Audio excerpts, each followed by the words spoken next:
Hello and welcome back to the Easy Finance. Today we're going to talk about ETFs or exchange traded funds. ETFs have become one of the most popular ways to invest in the stock market, but many people don't fully understand how they work or why they can be such a powerful tool for growing wealth.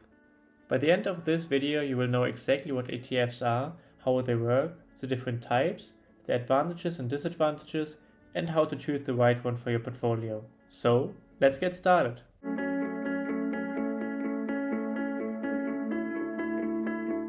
So, what exactly is an ETF? An ETF is a type of investment fund that is traded on a stock exchange, just like individual stocks. Essentially, it's a basket of different assets. It could contain stocks, bonds, commodities, or even other ETFs, and it tracks a specific index, sector, or investment strategy.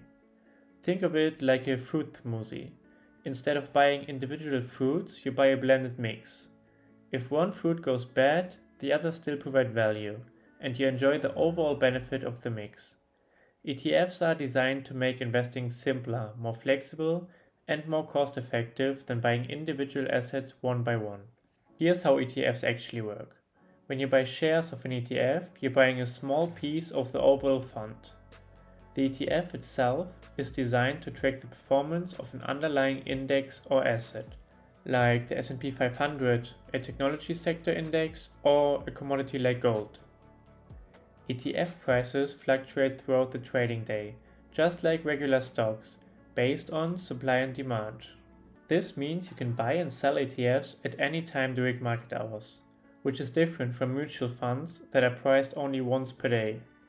Many ETFs are also passively managed, meaning they simply replicate an index, which keeps costs low and makes them ideal for long-term investors. ETFs come in many shapes and sizes. The most common are stock ETFs, which invest in a collection of stocks and track a market index like the S&P 500 or the Nasdaq. Then there are bond ETFs, which invest in government or corporate bonds and provide a safer, more stable source of returns. Sector ETFs focus on specific industries like technology, healthcare, or energy. Commodity ETFs track the price of raw materials like gold, oil, or agriculture products. Finally, there are thematic or niche ETFs, which focus on trends such as clean energy, artificial intelligence, or emerging markets. This variety allows investors to build a portfolio tailored to their goals and risk tolerance. ETFs offer several advantages. First, they provide diversification, because each share represents a basket of assets. They are low cost, especially compared to actively managed mutual funds, because many ETFs simply track an index. ETFs are also flexible, since they trade like stocks, and you can buy or sell them at any time during market hours. They are tax efficient, because they typically generate fewer taxable events than mutual funds. And finally, ETFs are transparent, meaning you can see the holdings of the ETF at any time, so you always know what you own. Of course, ETFs aren't perfect.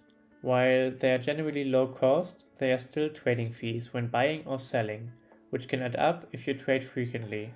Some ETFs are less liquid than others, meaning it might be harder to sell your shares quickly without affecting the price. Also, leveraged or inverse ETFs exist that aim to amplify returns or profit from declines, but these are very risky and not suitable for most investors. Finally, while ETFs provide diversification, they still track markets, so if the overall market drops, your ETF will likely drop too. Many people wonder about the difference between ETFs and mutual funds. The main difference is in how they are traded. ETFs are bought and sold throughout the day on stock exchanges, and their price changes continuously.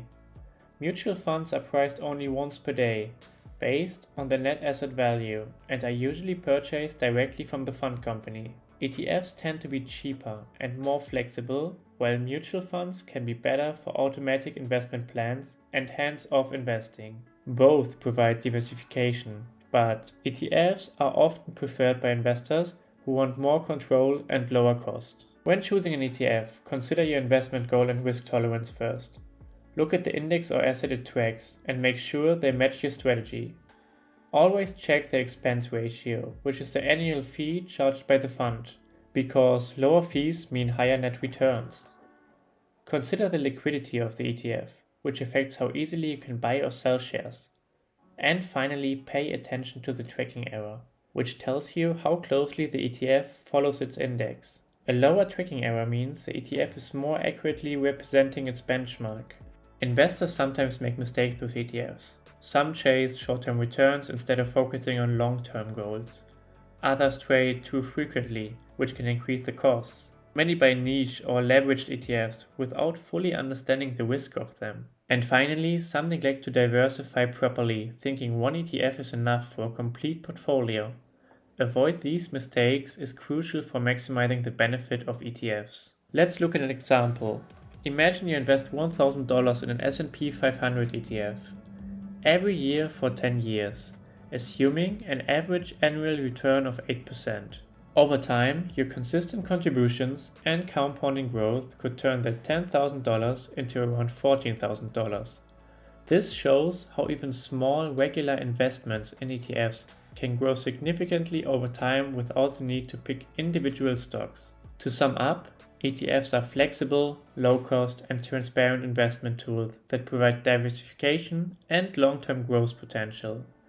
Whether you're a beginner or an experienced investor, they can be a powerful way to build wealth efficiently. If you enjoyed this video, make sure to give it a thumbs up and subscribe to Easy Finance.